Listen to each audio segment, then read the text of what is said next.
Hi friends, நம்ம இன்னைக்கு பார்க்க போகிறது Zinka Logistics Solution Limited IPO, also known as Black Bug IPO. வீடியோக்குள்ள போகிறதுக்கு முன்னாடி என்னோட சேனலை சப்ஸ்கிரைப் பண்ணலைன்னா சப்ஸ்கிரைப் பண்ணிக்கோங்க. இந்த வீடியோ எஜுகேஷனல் பர்பஸ்க்காக தான். இன்வெஸ்ட் பண்ணுறதுக்கு முன்னாடி உங்கள் ஃபினான்ஷியல் அட்வைசர்கிட்ட கேட்டுக்கோங்க. வாங்க இப்போ நம்ம கம்பெனி பேக்ரவுண்ட் பார்ப்போம். இந்த கம்பெனி ஏப்ரல் 2015 ஃபவுண்ட் பண்ணியிருக்காங்க. இது ஒரு பெங்களூர் பேஸ்ட் கம்பெனி. இந்த கம்பெனி வந்து டிஜிட்டல் பிளாட்ஃபார்ம்ஸை வந்து ட்ரக் ஆப்ரேட்டர்ஸ்க்கு ப்ரொவைட் பண்ணுறாங்க. அதுக்காக பிளாக் பக் ஆப் அப்படின்னு ஒரு பிளாட்ஃபார்ம் மூலிமா அவங்களோட பேமெண்ட்ஸ், அப்புறம் டெலிமேட்டிக்ஸ், அதாவது டெலிகம்யூனிகேஷன், ஜிபிஎஸ் ட்ராக்கிங், அப்புறம் லோட் டீட்டெயில்ஸ், அப்புறம் வெஹிக்கிள் ஃபினான்ஷியல் சர்வீஸ்க்காகவும் சப்போர்ட் பண்ணுறதா சொல்லியிருக்காங்க. 2024 ஆல்மோஸ்ட் 9,63,345 ட்ரக் ஆப்ரேட்டர்ஸ் இந்த அப்ளிகேஷனை யூஸ் பண்ணி பெனிஃபிட் அடைஞ்சிருக்காங்கன்னு சொல்கிறாங்க. அதாவது இந்த நம்பர்ஸ் வந்து பார்த்தீங்கன்னா almost 27.52% of all Indian truck operators. இது ரொம்ப பெரிய விஷயம். வாங்க நம்ம ஐபிஓட டீட்டெயில்ஸ்குள்ளே போகலாம். ஸோ இந்த ஐபிஓ எதுக்கு போட்டிருக்காங்கன்னா, இவங்களோட சேல்ஸ் அண்ட் மார்க்கெட்டிங் டீமுக்கு ஃபண்ட்ஸ் ரைஸ் பண்ணுறதுக்காகவும், அப்புறம் அவங்க வந்து பிளாக் பக் ஃபின்சர்வில் இன்வெஸ்ட் பண்ணுறதுக்காகவும் தான் இந்த ஐபிஓ இஷ்யூ போட்டிருக்காங்க. இந்த ஐபிஓ இஷ்யூட ஒர்த்து பார்த்தீங்கன்னா 1114 கோடி. இதை வந்து ரெண்டாக பிரிச்சிருக்காங்க. ஒன்று வந்து ஃப்ரெஷ் இஷ்யூ ஆல்மோஸ்ட் 550 கோடி ஆகும். அதில் வந்து 2 கோடி ஷேர்ஸை கொடுக்குறாங்க. ஆஃபர் ஃபார் சேலில் ஆல்மோஸ்ட் 564 கோடியும் வருது. இதில் 2 கோடி ஷேர்ஸ் வந்து சேல் பண்ணுறாங்க. இதோட ப்ரைஸ் பிராண்ட் பார்த்தீங்கன்னா 259 to 273 per ஷேர் ஃபிக்ஸ் பண்ணியிருக்காங்க. இந்த ஐபிஓ வந்து 13th நவம்பர் ஓப்பன் ஆகுது. இதோட close date 18th November. Allotment வந்து 19th அலாட் ஆகிடும். ரீஃபண்ட் உங்களுக்கு 20th வந்துடும். அண்ட் சேம் டே உங்களுக்கு டிமேட்டில் கிரெடிட்டும் ஆகிடும் அலாட் ஆகிருந்துச்சுன்னா. லிஸ்டிங் டேட் வந்து நவம்பர் 21 சொல்லியிருக்காங்க. வாங்க இப்போ ஐபிஓ ரிசர்வேஷன் எப்படி பண்ணியிருக்கான்னு பார்ப்போம். ஸோ ஆங்கர் இன்வெஸ்டருக்கு அவங்க வந்து 45% ஆஃபர் பண்ணியிருக்காங்க. QIBக்கு வந்து 30% கிட்ட ஆஃபர் பண்ணியிருக்காங்க. NIIக்கு 15%, ரீட்டைல் இன்வெஸ்டருக்கு 10% ஆஃபர் பண்ணியிருக்காங்க. அப்புறம் எம்ப்ளாயி ஷேர்ஸ்னு சொல்லிட்டு ஆல்மோஸ்ட் 0.06% ஆஃபர் பண்ணியிருக்காங்க. ஷேர் ஹோல்டிங் ப்ரீ இஷ்யூ வந்து 32.91% இருக்கும். ஷேர் ஹோல்டிங் போஸ்ட் இஷ்யூ வந்து 27.84 மாறிடும்.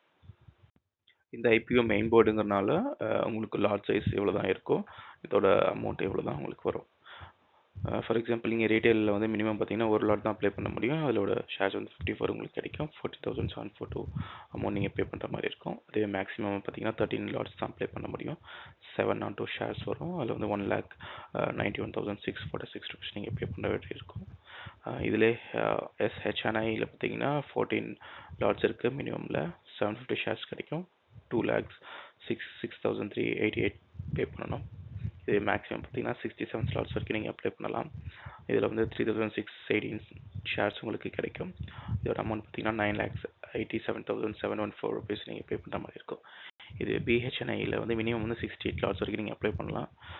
உங்களுக்கு வந்து 3,672 ஷேர்ஸ் கிடைக்கும். நீங்கள் இன்வெஸ்ட் பண்ண வேண்டிய அமௌண்ட் வந்து 10,02,456 ருபீஸ் நீங்கள் இன்வெஸ்ட் பண்ணுற மாதிரி இருக்கும். வாங்க நம்ம ஃபினான்ஷியல் இன்ஃபர்மேஷன் இப்போ நம்ம பார்ப்போம். 2022 இதோட அசெட் வேல்யூ பார்த்தீங்கன்னா 899 கோடி இருந்திருக்கு. இப்போ பார்த்தீங்க அப்படின்னா 69 crores கிட்ட வந்துருச்சு. ரெடியூஸ் தான் இருக்குது, இன்க்ரீஸ் ஆகலை. இதோட ரெவென்யூ 2022 156 crores இருக்குது. அப்படியே இப்போது பார்த்தீங்கன்னா 2023 கொஞ்சம் இன்க்ரீஸ் ஆகிருக்கு.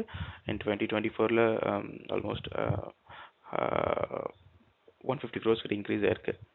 இங்கே வந்து பார்த்தீங்கன்னா ஃபர்ஸ்ட் குவார்ட்டர்லேயே 98 crores கிட்ட உங்களுக்கு ப்ராஃபிட் வந்திருக்கு.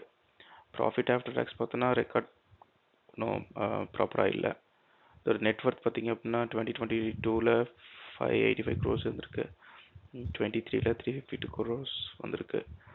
ரெடியூஸ் தான் ஆகிட்டுருக்கு. பட் இந்த ஃபர்ஸ்ட் குவார்ட்டர் 2024 பார்த்தீங்கன்னா 344 crores கிட்ட நெட்ஒர்க் இருக்குன்னு காட்டி சொல்லியிருக்காங்க.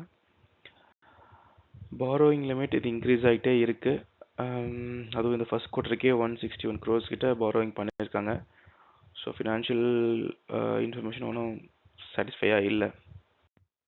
இந்த வீடியோ நான் லேட்டாக தான் ரெக்கார்ட் பண்ணேன். ஸோ Day 1 சப்ஸ்கிரிப்ஷன் ஸ்டேட்டஸ் நமக்கு கூகுளில் இருந்துச்சு, அதான் அவங்களுக்கு எடுத்து வந்திருக்கேன். இப்போ QIB பார்த்தீங்கன்னா 0.25 times தான் சப்ஸ்கிரிப்ஷன் ஆகிருக்கு. NII வந்து 0.2 0.02% தான் சப்ஸ்கிரிப்ஷன் ஆயிருக்கு. ரீட்டைல் பார்த்தீங்க அப்படின்னா 0.52% தான் சப்ஸ்கிரிப்ஷன் ஆயிருக்கு. எம்ப்ளாயீஸ் பார்த்தீங்கன்னா 3.25 சப்ஸ்கிரிப்ஷன் ஆயிருக்கு. டோட்டலாக பார்த்தீங்கன்னா 0.24 சப்ஸ்கிரிப்ஷன் ஆயிருக்கு. ஃபர்ஸ்ட் டேங்கிறனால கம்மியாக தான் இருக்குது. செகண்ட் அண்ட் தேர்ட் டே நம்ம வெயிட் பண்ணி பார்ப்போம் எந்த அளவுக்கு சப்ஸ்கிரிப்ஷன் ஆகுதுன்னு. கிரே மார்க்கெட் ப்ரீமியம் பார்த்தீங்கன்னா 11th and 12th வந்து 25 rupeesனு வந்திருக்கு. ஆனால் இன்னைக்கு பார்த்தீங்கன்னா ஆல்மோஸ்ட் 0 தான். ஸோ கிரே மார்க்கெட் ப்ரீமியம் நல்லா பண்ணலை. Apply or avoid. இருக்கிற ட்ராக் ரெக்கார்ட், ஃபினான்ஷியல் இன்ஃபர்மேஷன், அப்புறம் கிரே மார்க்கெட் ப்ரீமியம் இதெல்லாம் கன்சிடர் பண்ணி பார்க்கும்போது இதை அவாய்ட் பண்ணுறது பெட்டர் அப்படின்னு தான் நான் சொல்லுவேன். ஏன்னா இதோட ஃபினான்ஷியல் இன்ஃபர்மேஷன் நல்லா இல்லை. இதுக்கு எவ்வளோ க்ரோத் இருக்குங்கிறது நம்ம வந்து எக்ஸ்பெக்ட் பண்ண முடியாது. ஸோ இது என்னோட சஜஷன். நீங்கள் அப்ளை பண்ண போகிறீங்களா, அவாய்ட் பண்ண போகிறீங்களான்னு கமெண்ட்டில் சொல்லுங்கள். தேங்க்யூ ஃபார் வாட்சிங் திஸ் வீடியோ ஃப்ரெண்ட்ஸ். லைக் பண்ணுங்கள், சப்ஸ்கிரைப் பண்ணுங்கள், உங்கள் ஃப்ரெண்ட்ஸ்க்கு ஷேர் பண்ணுங்கள். தேங்க்யூ. பாய்.